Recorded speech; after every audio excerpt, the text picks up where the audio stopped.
Okay, I haven't ran this box in a long time because I don't tape a lot. But so we want to verify the setting. So, you know, wide open, there's no tension on the spring.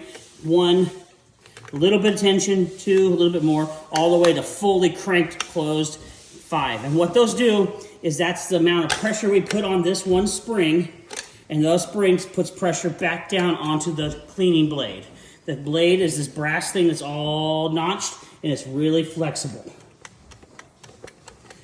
2 things you have to take into consideration. The thicker the mud you get, the more it will push the blade open.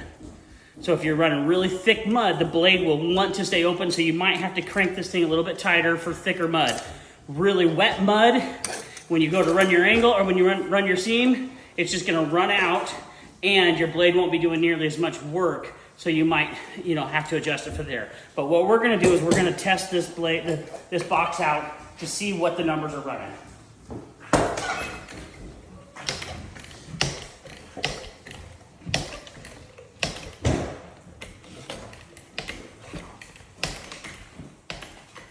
All right, so we'll take a brand new box. We want to find a wall that has enough stud bays. So between these studs, we're going to go on the flat sides of the drywall. So there's no real crown to anything here. If we go right here, the wall might have sucked in a little bit. So we're going to go between our stud bays. And I'm going to start with wide open, no pressure on that spring at all. And we'll see how much mud gets left on the wall. Okay, now I'm going to go to number 1.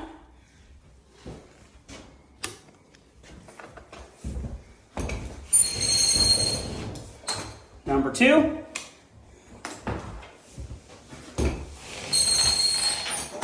Number 3. And you can see as every number gets tighter, so my blade, I need to adjust it. You can see this lip right here, that edge. That shouldn't be there with a box that's ran nicely or is adjusted nicely. We have it even here on number 1. So wide open is actually not as much mud as I thought it would be. And here's another way to look at, find out how much mud we have. Take your 12-inch knife, get right in the middle, and then scrape it down. And then that'll show you how much mud you're leaving. Then we can do that to a number. That was wide open. This is number 1. Number 2. And number 3. So if you only have to leave a little bit of mud for your tight skim, you might want to crank this thing to a number 3. But by the time it shrinks back, that's not going to be very much mud.